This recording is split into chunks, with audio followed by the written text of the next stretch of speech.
Greetings, ladies and gentlemen, Pokemon fans all around as well.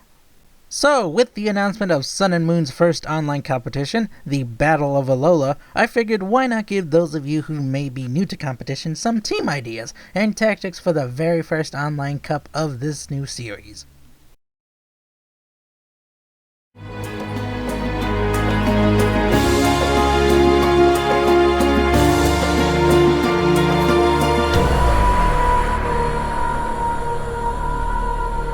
Let's get the basics of the cup down first. Of all the Pokemon in the Alola Dex allowed, only Zygarde, Cosmog, Cosmoem, Necrozma, and Magearna aren't allowed for the cup. Other than those few, all of the other Pokemon are up for the team composition lineups.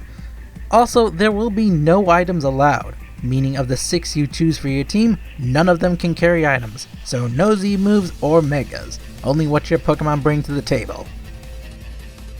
Furthermore, and I may be reading this wrong so forgive me, but you can also bring in one special Pokemon, which I'm assuming refers to the two legendary Pokemon Lunala and Solgaleo.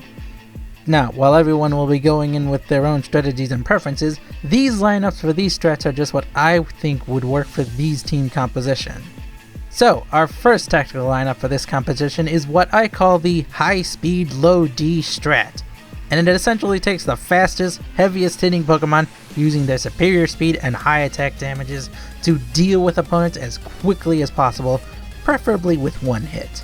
Remember though, these are what I would pick purely based on their stats. You may have other Pokemon in mind. For our first candidate, we're going to look at the fastest Pokemon in the Alola region at the moment, without any item boost, Farahmosa. With a base speed of 151, the only thing that comes even remotely close in terms of speed is Jolteon at 130 base speed.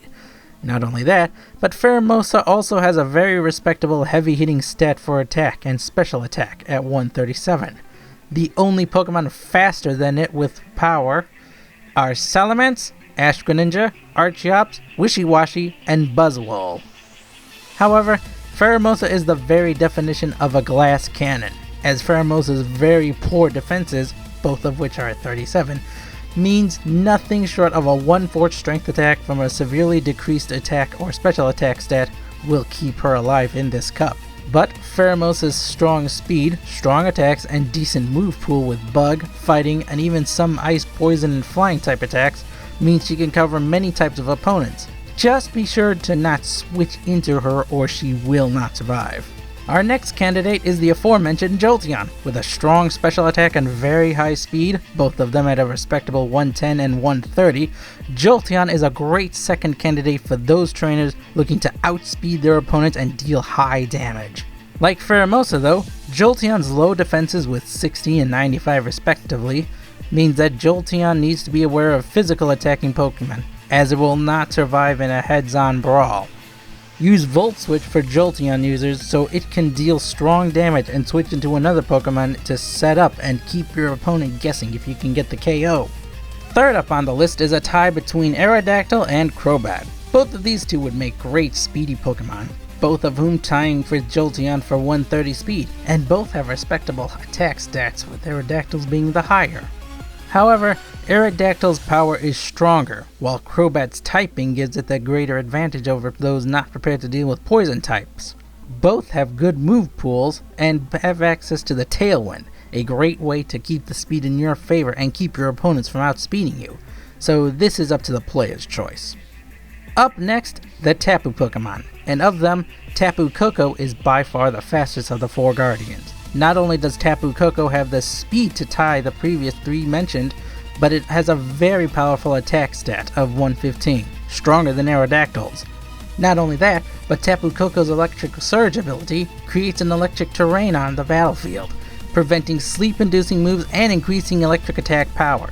Furthermore, if you combo this ability with Alolan Raichu's Surge Surfer ability, its speed will increase as well, making these two a fearsome combo for not only giving you faster Pokemon over your opponent, but also making them hit harder with electric attacks. And last but not least, I'm assuming that of the two legendaries that may be allowed, you can either use Solgaleo or Lunala for the cup.